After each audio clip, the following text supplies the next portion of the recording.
ఏంటి ఇంకా నలుగురు మన గురించి ఏమనుకుంటున్నారు ఏమనుకుంటారు అని ఆలోచిస్తూ ఉంటున్నారా? అయితే ఈ వీడియో మీకోసమే.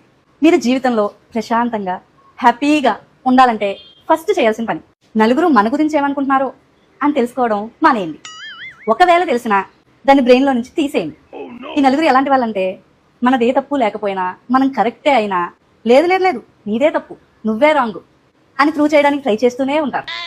ఆ నలుగురు గురించి ఆలోచించాలనుకుంటే ఆలోచించండి, కానీ ఆ నలుగురు ఎలా ఉండాలంటే మన ప్రతి కష్టంలో సుఖంలో దుఃఖంలో బాధలో ఆనందంలో ప్రతి విషయంలో మనం వదిలేసి వెళ్ళిపోకుండా మనతో కలిసి ఉండే వాళ్ళు ఎవరైనా ఉంటే వాళ్ళ గురించి ఆలోచించండి, తప్పులేదు.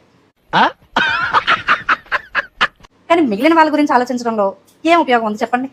అనవసరంగా మీ బ్రెయిన్ బాధపెట్టి మనసును బాధపెట్టి డిప్రెషన్లోకి వెళ్ళి హెల్త్ని పాడు చేసుకుని అవసరం అంటారా ఇవన్నీ?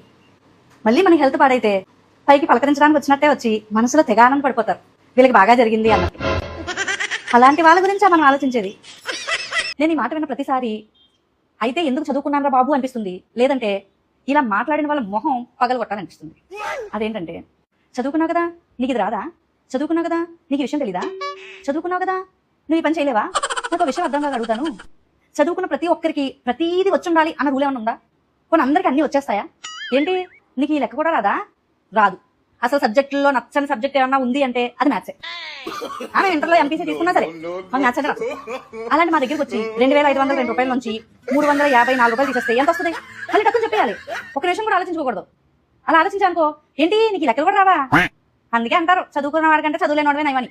నువ్వు చదివింది కంప్యూటరే కదా, ఈ కంప్యూటర్ ఎందుకు పని చేయట్లేదు నీకు తెలియదా? తెలియదు.